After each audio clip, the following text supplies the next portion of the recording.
Hi, friend. Welcome to my channel. Have you ever heard of fufu? It's an African dish. If you're on social media, you've probably seen a lot of people eating it on all different social sites. And in Haiti, we have something very similar, but we call it tum tum. Stay tuned and see how we do it. You do not want to miss this. I'm trying to tell you.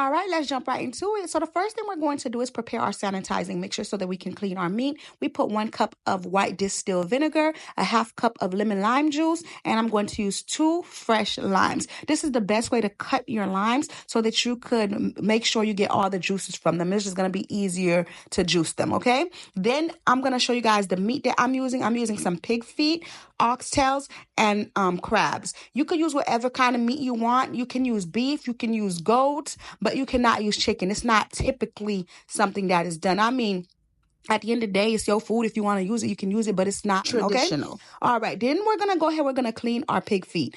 And pig feet, what I love about it is that there's not much to clean. But when you find some of them that's very hairy, like this little piggy right here was very hairy. So you're going to make sure you scrape off all the hair on that because, baby, who want to eat all that hair?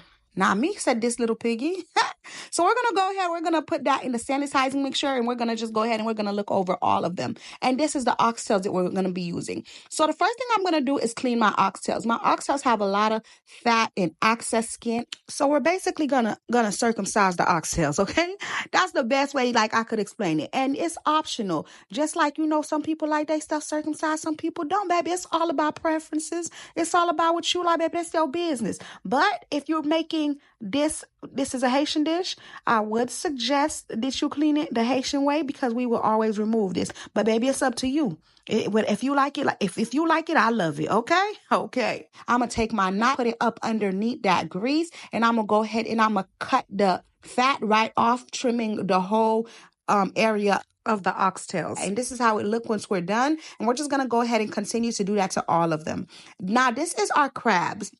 And this is how we're gonna clean our crabs. Friend, live crabs are the best tasting crabs. So if you can find them, be sure they're the ones you get. And look at that. My sister bold, then she want to get scared. Don't be scared. Nah, ain't nobody tell you play with them crab like that. The crab should have bit her. That's what it should have did. But anyway, now we're going to go ahead. Look at her. She's so bold and right next to the crab. What if it just grabbed her hand or something? Oh, child, my anxiety. But we're going to go ahead. We're going to clean the crab. The first thing we're going to do is flip it over, and we're going to go ahead. We're going to take that part out, okay? Then after that, we're going to go ahead. We're going to go to the arms, and we're going to go ahead. We're going to remove the pointy part from the arms. And this is optional. I just do it because this is how we clean it. And plus, I don't want them to be too pointy to the point where it can stab you while you're trying to eat it or cut you, okay? Especially like the end points. You're going to see what I'm talking about. So we're going to go ahead. We're going to do that to all of the arms. Then we're going to go ahead. We're going to take this little area right here. This is what I was talking about. You see how sharp it is? It can definitely cut you. So we're going to go ahead. We're going to hit it against, hit our knife against it so we could break it. She should definitely be doing this on a cutting board. While I was doing this, I told her, let's do it on a cutting board. But my sister hard-headed and she did not want to listen. So you know what? I just let her be great. That's her business. So then after that, we went ahead and we removed the eyes. Because baby, when I'm eating that crab, I ain't trying to fall in love. I don't need it to be looking into my eyes. I ain't trying to look into his eyes. I don't need that business, okay? And then we're going to go ahead. We're going to remove the tip of the claws. The same reason as we removed that other part. Because it's spiky. Just a tip, you guys, when buying live crabs, make sure the crab is well and alive when you purchase it. If it is dead already, do not purchase it. It will stink and it's not good, okay? So make sure your crab is nice and alive. So now we're going to go ahead. We're going to remove the mouth. We're going to flip it over as you see I did. We're going to remove the mouth of the crab. We don't want that business. They could keep that. All right, now we're going to make sure that we clean our crab. So we're going to go ahead. We're going to take our scrubber and we're just going to scrub it. We're going to scrub it everywhere. We're going to lift up the arms. We're going to scrub underneath the arms. And baby, just like you won't scrub it everywhere, just like, when you take a bath and you scrub everywhere, don't you lift up both your arms to make sure that you clean them properly? If you got rolls, don't you make sure you pick up them rolls and clean up underneath them so you don't smell? No? That explains why you be smelling like that and nobody don't want to be around you, okay? Well, okay, we don't want the crab to be like that, so we're going to clean the crab. We're going to clean the arms, up underneath the arms. We're going to clean everywhere. We're going to clean on top of the shell. We're going to clean everywhere. Make sure it's clean thoroughly, okay? When it look like this, it look a little bit something like this, we're good to go. Now we have all of our meat, oxtail, pig feet, and our crabs. So we're going to go ahead and put them in a sanitizing mixture, which is the vinegar, the lime juice, all of that. We're going to use the fresh limes to clean it. We're going to make sure we squeeze it all on the meat, especially in the crab. Inside of the crab, we try to get some lime juice in there. Scrub the lime all over it. Make sure you get everywhere, okay? Make sure every single meat gets some of that lime, and all that lime gets some of that meat. Then you're going to boil some hot water, and you're going to go ahead and mix it in there just like this. And this is called chauding the meat. This is what Haitians do. This is a Haitian dish, so this is what we're going to do. You're going to chauder the viande. The viande is also meat in Creole, okay? You're going to learn some Creole today. So we got chauder the viande, which is basically blanch the meat, okay? Then we're going to start putting our seasonings, okay? A cup of épices. Then I'm going to go ahead. I'm going to put 1 cube of Maggie. I'm going to put 1 tablespoon of adobo. I'm going to put 1 teaspoon of seasoning salt. I'm going to put 1 package of Sazon packaging, and I'm going to put a 1/2 cup of oil, okay? And if you do not know how to make épices, have no fear. Your girl Freddie is here. I will have a link in the description box that will tell you exactly how to make épices. It is actually just like a long process, and I didn't want to make the video longer than it had to be. Look at that meat. It looks so good, don't it? Now we're going to go ahead. We're going to put it on the stove at high heat, 8, 9. And we're going to go ahead. We're going to let it cook, you guys. We're going to put 2 cups of water in that and let it cook. And you're going to just let this cook over time. Like you're going to, for about, I'll say about like 3 to 4 hours, because you want the oxtails to tenderize. You're going to check on it occasionally. And you're going to keep adding 2 cups of water as long as you see that it needs it, okay? So then you're going to check the tenderness of your oxtails to know when it's ready. When it's ready, you're going to go ahead, you're going to add 2 tablespoons of tomato paste, and then you're going to go ahead, you're going to add 1 package of the coconut milk thing I just showed you, okay? Now we're just going to mix it all over, okay? Just to make sure that gets everywhere and they become one as a unit. And in total, this cooked for about 3 to 4 hours just so that the oxtails can tenderize. Next, we're going to go ahead. We're going to get some lime, and we're going to put some lime in it so that it could give it some acidic, okay? We use in total 1 whole lime. Then we went ahead and got a Bonnet pepper, kind of opened it a little bit so a little bit of spiciness could get in there, and we put that. And parsley and thyme tied together, okay? Then we're just going to leave that, let it cook for about like 15 to 20 minutes. Now, this is the kalalu that we're going to be using.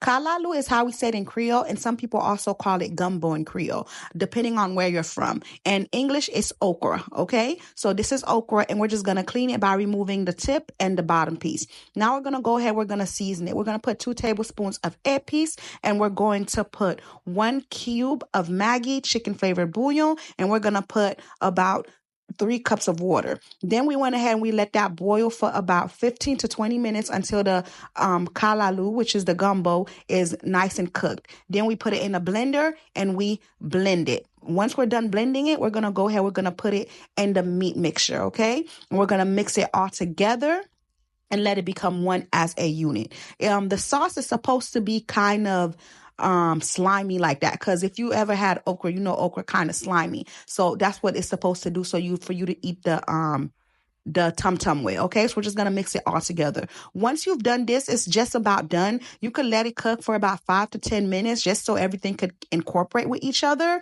just like that. But once it look like that, you're done with that sauce. Now we're going to go ahead and we're going to make the tum-tum part. So this is l'homme véritable. That's how we call it in Creole. In English, it is called breadfruit. It is what we're going to be using to make the tum-tum. So you guys, let me give you guys a tip. You see this one right here? I want to show you guys. This one we cut first. It is not good. You see when you see that white part on it like that? It's not good. Throw it away. When it's time to mash your tum-tum, it's going to make it grindy. It's not going to be good, okay? So once you see it has that white part like that on it, do not use it. Dispose of it. It is not good, okay? All right, look at this one. You see how there's no white parts in it and it's all yellow? That's how you know it is good. That one is good to go. We can use this one, okay? So we did have to dispose the other one. We're using this one. This is a brand new one. It's all yellow. And that's how you could tell from the outside too. It has to have a little yellow colorness to it. And that's how you know it's good. Then we're going to go ahead. We're going to put some water into a pot, add 3 tablespoons of salt, and we're going to let that boil for about 30 to 45 minutes. Then we're going to go ahead. We're going to take it off the stove, let it cool down a little bit, and you're going to go ahead and you're going to remove the skin. You want it to cool down a little bit, not to the point where it's like cold, because you need your food to be hot, okay? And this is how it looks. Then you're going to go ahead, you're going to mash it. This is a pilon that I'm using. It's a Haitian thing that we use. You could use, I don't know, find something in your house to use. Don't use no glass now, because it ain't going to come out too good for you. You're going to break the glass in the food, but find something that you can mush it with. And you got to mush it like this, like you making mashed potatoes, friend. And you put it into a ball and you serve it just like this. Booyah, friend, it don't get no better than that. Look at that. Look at that tum-tum. That tum-tum looks so good. And you're typically supposed to eat it with your hands, but I can't really do that. Unless it's like pizza or wings, I don't really want to eat it with my hands, okay? So I am using a spoon, but it's nothing wrong with eating it with your hands. That's how you're supposed to eat it. And this is how we make it the Haitian way. And it is called tum-tum. Thank you guys for watching. Don't forget to like, don't forget to comment, and go ahead and subscribe to my channel for more videos. Bye. Until next time.